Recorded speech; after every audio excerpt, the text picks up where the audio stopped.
అంబేద్కర్ కోనసీమ జిల్లా కేశనపల్లిలో సముద్రం రంగు మారింది.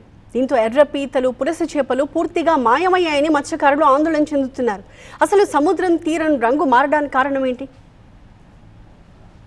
అంబేద్కర్ కోనసీమ జిల్లాలోని మల్కీపురం మండలం కేశనపల్లి, తూర్పుపాలెం తీర ప్రాంతాల్లో తీవ్ర ఆందోళనకర పరిస్థితి నెలకొంది. ఇక్కడి సముద్రపు నీరు ఒక్కసారిగా రంగు మారడమే కాకుండా తీరం వెంబడి భారీగా ఆయిల్ తెట్టు పేరుకుపోవడం స్థానికంగా కలకలం రేపుతోంది. ఈ పరిణామంతో తమ జీవనోపాధి దెబ్బతింటుందని స్థానిక మత్స్యకారులు తీవ్ర ఆందోళన వ్యక్తం చేస్తున్నారు. సముద్రంలో ఓఎన్జీసీ కార్యకలాపాల వల్లనే మత్స్య సంపద కనుమరుగవుతోందని మత్స్యకారులు చెబుతున్నారు.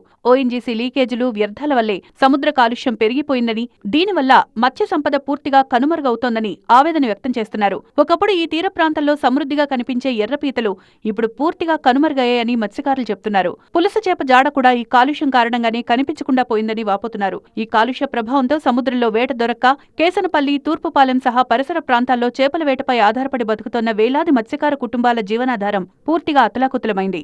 ఓఎన్జీసీ సంస్థ ఇక్కడ కార్యకలాపాలు ప్రారంభించినప్పటి నుంచి తమకు ఉపాధి లేకుండా పోయిందని, రోజురోజుకు పెరుగుతున్న కాలుష్యంతో పడవలపై వేటకు వెళ్లినా ఖర్చులు కూడా రావడం లేదని మత్స్యకారులు వాపోతున్నారు.